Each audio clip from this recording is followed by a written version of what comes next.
이 말씀은 오늘 제목은 저는 그렇게 개인적으로 생각합니다. 요한계시록의 전체를 통해서 우리에게 주시고 있는 메시지다. 요한계시록에서 말씀하는 건 예수님에 대한 말씀이에요.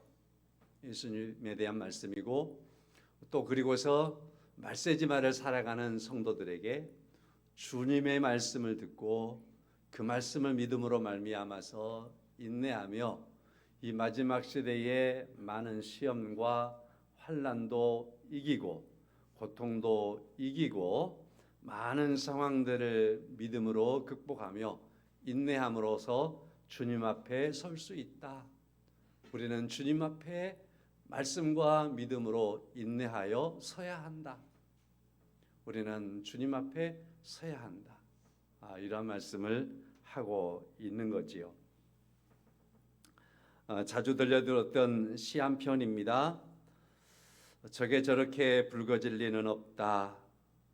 저 안에 태풍 몇 개, 저 안에 천둥 몇 개, 저 안에 벼락 몇 개, 저게 저렇게 혼자 둥그러질 리는 없다. 저 안에 무설이 내리는 몇 밤, 저 안에 땡볕 두어 달, 저 안에 초승달 몇 날이 들어서서 둥글게 만드는 것일 게다. 대추야, 너는 세상과 통하였구나. 이런 시입니다. 대추가 익었습니다. 저렇게 익은 건 저절로 붉어질 리는 없다. 저렇게 붉어지기까지는 태풍도 있었을 것이고 천둥의 날도 있었을 것이고 벼락도 있었을 것이고 서리가 내리는 날도 있었을 것이고 땡볕도 있었을 것이고 그리고 초승달 몇 날이 들어 있었을 것이다. 그러한 많은 시간들과 많은 사연들과 많은 일들이 스쳐감으로 말미암아서 저렇게 붉어졌을 것이다 라고 하는 거지요.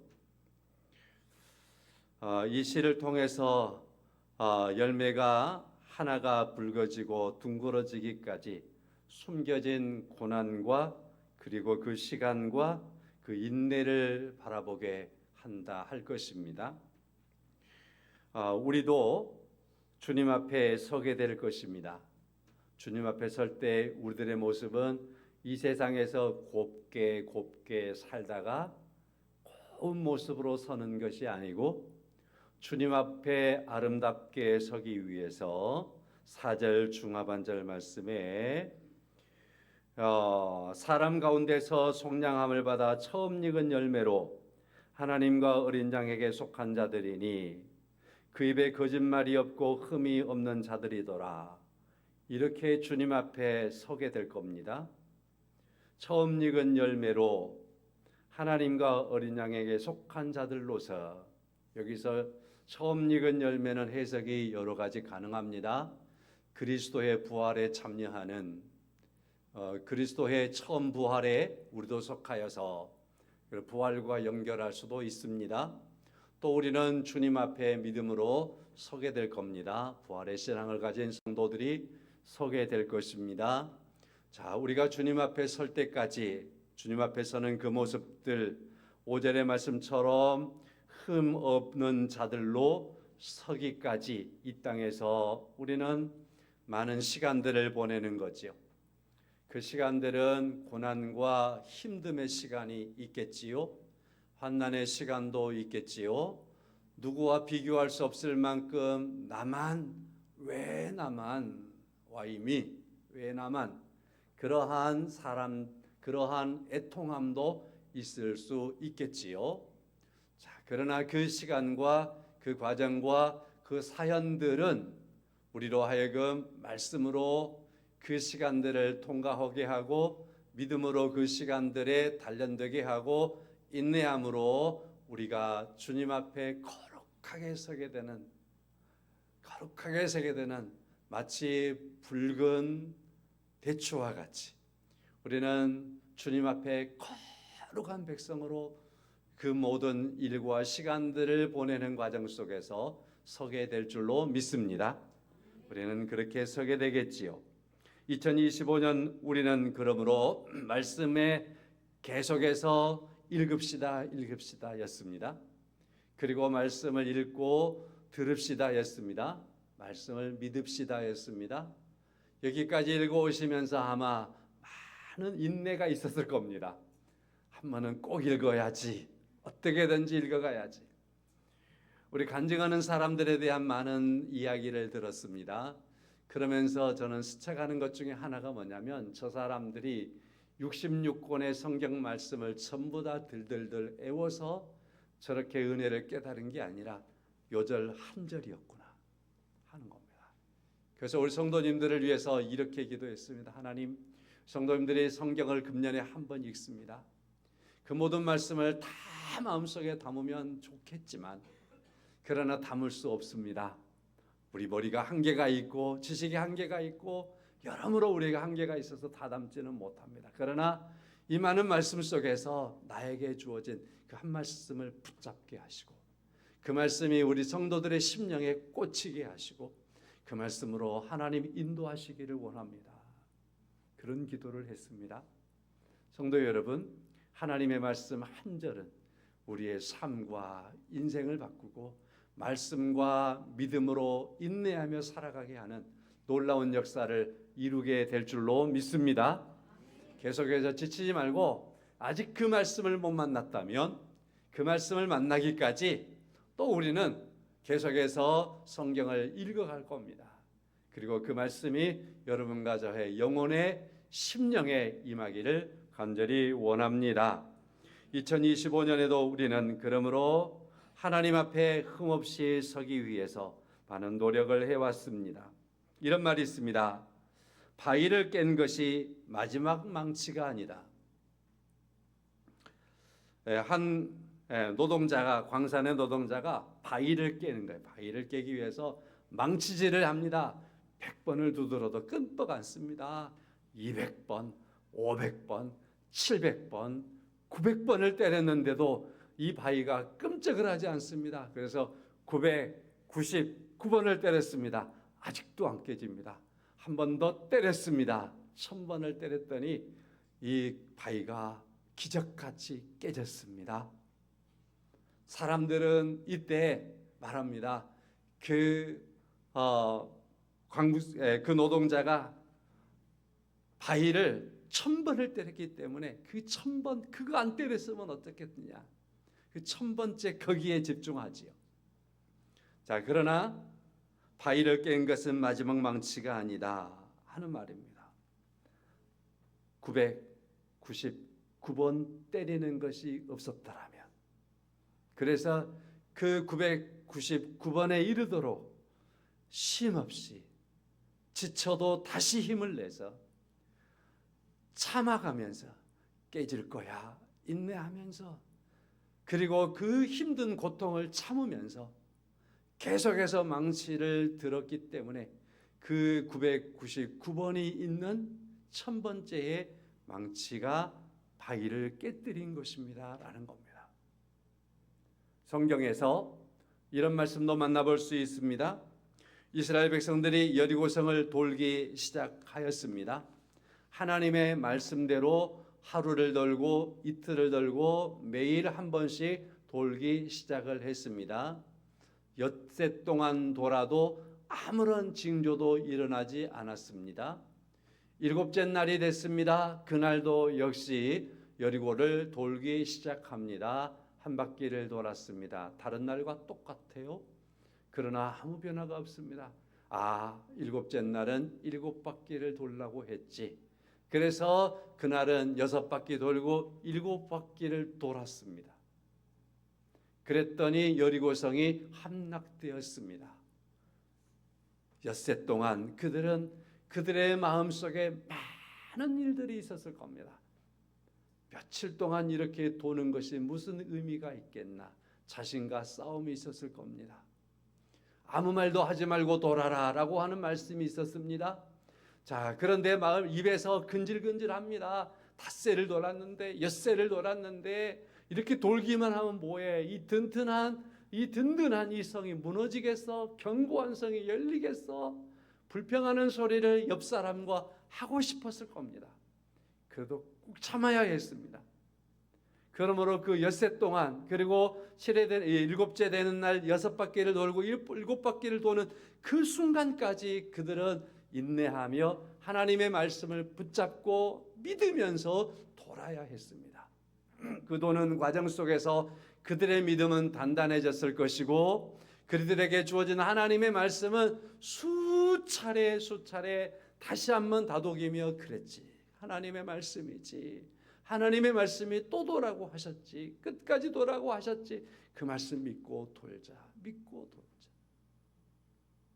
그들에게 그와 같이 계속해서 다져지는 시간들은 오히려 여리고성을 도는 과정 속에서 하나님의 말씀으로 그들을 든든히 세웠고, 그리고 또한 믿음으로 그들을 세웠고, 그러므로 하나님의 말씀을 믿고 계속해서 참고 인내해야 하는 과정이 그들에게 주어졌던 겁니다.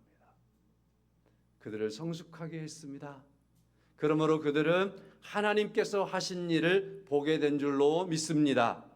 성도 여러분, 하나님께서 하시는 일을, 그 일을 보는 것은 하나님의 말씀을 붙잡고 그 말씀을 믿고 어떤 시간이 갈지라도, 상황이 벌어질지라도 그 말씀대로 인내하며 그 시간들을 보낼 때에 우리에게는 하나님의 역사하심을, 하나님의 일하심을 보게 되는 그러한 시점을 만나게 될 줄로 믿습니다. 하나님이 함께 하시는 거죠. 자, 요한계시록입니다. 요한계시록의 목적은 서론에서도 잠깐 제가 언급을 해드렸습니다. 자, 11장, 12장, 13장의 말씀에서 보면 교회와 성도들에게는 많은 환난과 시험이 있을 겁니다 라는 말씀들을 강하게 던져주고 있습니다. 그러나 이러한 시험과 환난 속에서 성도들은 하나님의 말씀을 믿고 그 말씀을 기반으로 해서 인내하며 살아야 합니다.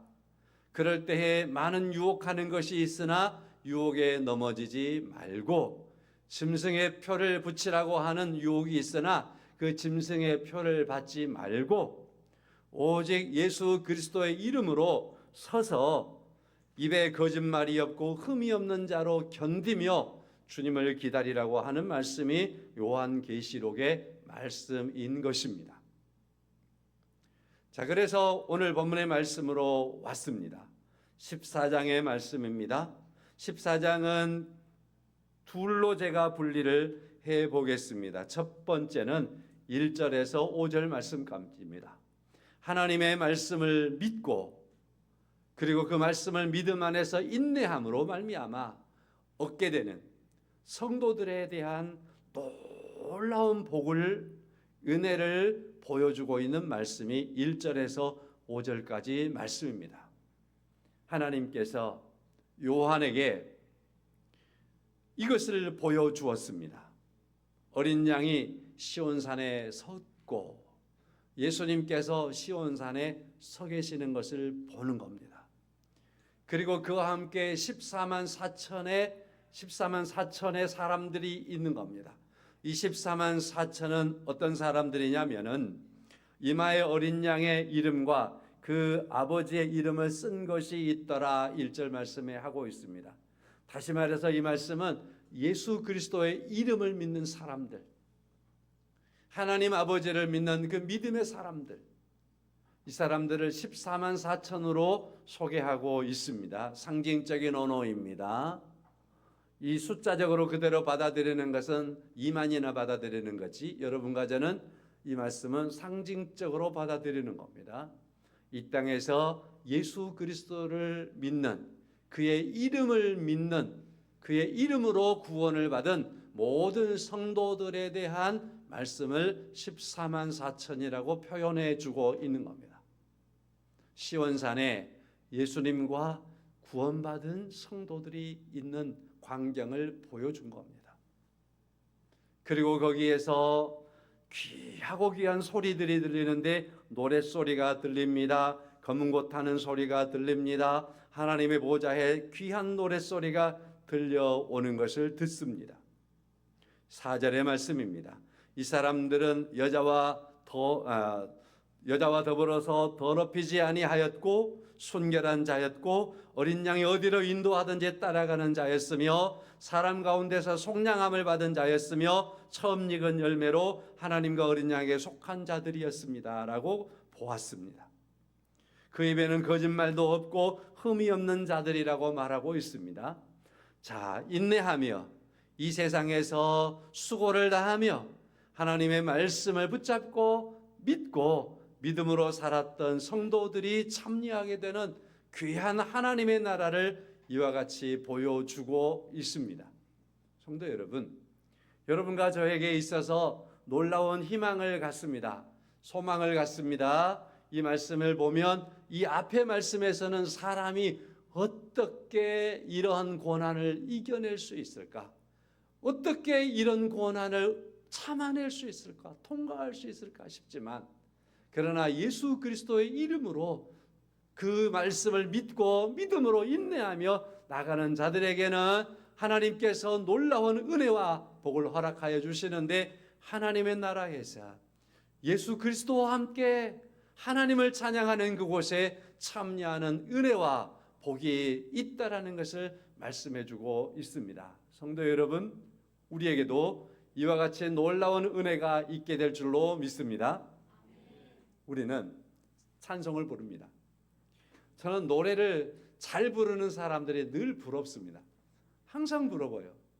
그리고 제가 간혹 생각해 봅니다. 이 땅에서 노래 잘하는 그 모습대로 천국에서도 노래 잘하는 사람은 잘하는 대로 나같이 못 부르는 사람은 못 부르는 대로 제껴놔 버릴까? 아마 아닐 거야. 아마 아닐 거야. 그런 생각을 많이 합니다. 그래서 천국에서 나도 찬양대처럼 찬양할 수 있을 거야 생각해 봅니다. 믿습니까? 그렇게 해야 된다고 생각합니다. 악기를 다루시는 분 정말 부럽습니다. 악기를 제가 다뤘으면 얼마나 목회하는 데 많이 유익했을까라는 생각을 수없이 해보지만 그걸 결코 못하고 말았습니다. 매우 아쉽습니다. 자, 그런데 성도 여러분, 천국에서 하나님을 찬양하는 찬양에 함께 참여할 수 있다는 사실, 이 땅에서 그 말씀을 믿고 믿음으로 인내한 성도들에게 주어진 놀라운 축복인 줄로 믿습니다. 자, 그리고 두 번째 단락이지요. 6절 말씀부터 13절 말씀까지입니다. 천사들을 보게 되었습니다. 6절 말씀이지요. 또 다른 모습을 보여주었습니다. 1절에서 내가 보니 한 가지를 보여주었는데 14만 4천이 찬양하고 노래하는 걸 보여주었습니다. 그리고 이제 또 보여주었습니다. 이번에는 공중을 날아가는 천사를 보여주었습니다. 그 천사는 영원한 복음을 가지고 있었습니다. 하나님의 말씀을 가지고 하늘을 나는 천사를 보여주었습니다 라고 말씀하고 있습니다. 하나님께 영광을 돌리라 말합니다. 심판의 시간이 가까웠다라고 선언하는 그러한 천사를 보았습니다. 8절 말씀입니다. 두 번째 천사를 또 보았습니다. 또 다른 천사를 보았는데 둘째 천사였습니다. 그는 큰 성 바벨론이여 모든 나라에게 그의 음행으로 말미암아 진노의 포도주를 먹이던 자로다 하면서 이 성이 무너졌도다. 바벨론이라고 하는 성은요, 바벨론이라는 성은 견고하다라는 의미를 가진 성이기도 하고, 이 바벨론이라고 하는 성은요, 죄악으로 가득 차서 하나님의 심판을 반드시 받는 그러한 성이라는 의미를 가진 성이 바벨론이고요, 하나님을 대항하는 세력을 상징하는 성이 바벨론 성입니다. 그러므로 이 바벨론 성은 어느 한 국가일 수도 있고 어느 도시일 수도 있고 어느 시대일 수도 있고 어느 사상일 수도 있습니다.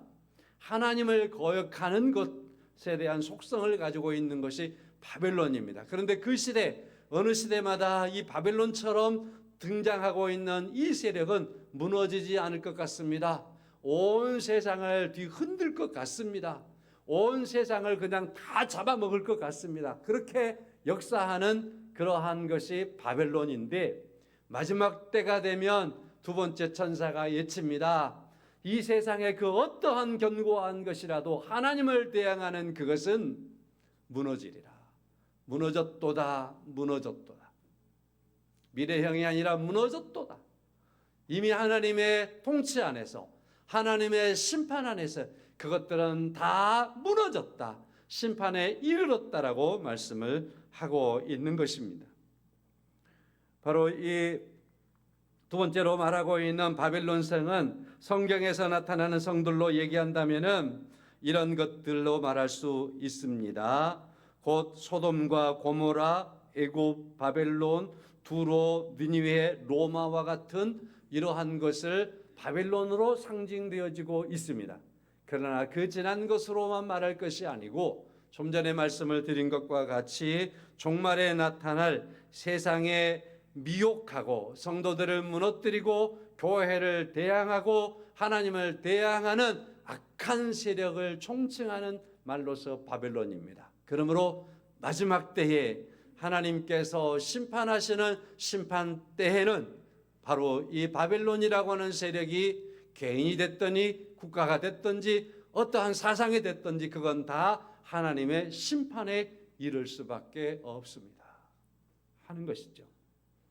세 번째 말씀은 9절부터 이제 12절의 말씀까지 있습니다. 또 다른 천사 곧 셋째가 그 뒤를 따라 큰 음성으로 이르되, 세 번째 천사도 큰 음성으로 외치기 시작하는 것을 보았습니다. 누구든지 짐승과 그의 우상에게 경배하고 이마에나 손에 표를 받으면 이라고 말씀하고 있습니다. 이 표는 저 13장 마지막 절의 말씀에 보니까 제가 여기 있으니 총명한 자는 그 짐승의 수를 세어보라. 그것은 사람의 수니 그 수는 666이다. 이렇게 말씀하고 있습니다. 하나님께 속하지 않는 그 어떤 것을 받아들이고 그것을 자기의 인생의 좌우명으로 삼고 영적인 어떠한 인처럼 치고 살아가며 그것을 모든 것으로 서게 되는 것들, 이것들을 우상을 섬기는 것들, 이 모든 것을 가리켜서 우상에게 경배하고 이마에나 손에 표를 받는 자는 하나님을 절대로 믿지 않겠다라고 하며 하나님을 경배하기를 거역하는 그러한 일들에 서는 자들에 대하여서는 하나님의 진노의 포도주를 마시게 되리라, 하나님의 심판이 있게 되리라 하시는 말씀을 여기에서 하고 있는 것입니다. 자, 이러한 바벨론이 나타나는 역사가 있을 겁니다. 그리고 이마나 손에 표를 받으라고 하면서 우상에게 경배케 하려는 수없이 많은 영적인 악한 것들이 일어나게 될 것입니다. 그러한 때에도 오늘 제목의 말씀과 같이 우리에게는 하나님의 말씀이 있습니다. 그리고 하나님의 말씀은 우리의 믿음입니다. 그리고 하나님의 말씀을 믿고 나가는 우리에게는 인내하며 나갈 때 그 인내하는 과정 속에서 말씀을 붙잡고 인내하며 살아가는 성도들에게는 하나님께서 그 모습이 그리스도의 장성한 분량에 이르도록까지 우리를 성장하게 만들 것입니다. 주님 앞에 서는 자로 우리를 서게 할 것입니다. 4절의 말씀에 이 사람들이 되게 할 것입니다. 이 사람들은 여자와 더불어 더럽히지 아니하고 순결한 자라, 어린 양이 어디로 인도하든지 따라가는 자며 사람 가운데에서 속량함을 받아 처음 익은 열매로 하나님과 어린 양에게 속한 자들로 우리를 세우시게 될 줄로 믿습니다. 8세지 말에 우리의 삶들이 힘들다, 믿음의 삶들이 어렵다, 많은 고통과 고난이 있다, 맞습니다. 이러한 것이 있겠지만 오히려 그것들은 우리로 하여금 말씀 안에 더 서게 하게 될 것이고 믿음으로 굳게 서게 할 것이며 또한 우리로 하여금 믿음으로 더 성숙한 하나님의 사람으로 거룩한 하나님의 백성으로 주님과 함께 서는 하나님의 사람으로 우리를 이끌어가게 되는 사건들이 되게 될 줄로 믿습니다. 그래서 저는 12절의 말씀은 결론의 말씀이라고 생각합니다. 성도들의 인내가 여기 있나니 그들은 하나님의 계명과 예수에 대한 믿음을 지키는 자니라 하였습니다. 12장, 13장, 14장 여기까지 이렇게까지 여러 말씀을 하시며 많은 어려움이 있습니다. 유혹이 있습니다. 환난의 때가 있습니다. 그러나 성도들이 말씀과 믿음으로 인내하면 주님을 찬양하는 자리에 주님 구하게 설리게 될 것입니다. 많은 유혹이 있습니다. 그러나 그것들은 마지막 때에는 반드시 심판을 받게 될 겁니다. 바벨론도 무너지게 될 것입니다. 그리고 하나님의 진노가 임하게 될 것입니다. 그러나 성도들은 인내하며 섰음으로 말미암아서 하나님의 계명과 예수에 대한 믿음을 지킴으로 말미암아서 그 성도들에게는 요 하나님의 은혜를 찬양하는 하나님 앞에 서는 은혜가 있게 될 것입니다라는 말씀을 하고 있습니다. 성도 여러분, 사람은 유아기, 유년기, 청소년기, 청년기, 장년기, 노년기로 사람은 계속해서 성장해 갑니다. 여기에 따라서 소중한 것, 시기에 따라서 소중한 것, 어떠한 기준들이 달라질 수 있습니다. 그러나 가장 중요한 것이 있습니다. 가치를 결정할 수 있는 중요한 것이 있습니다. 그 중요한 필수적인 것이 있습니다. 그것은 하나님의 말씀과 믿음입니다.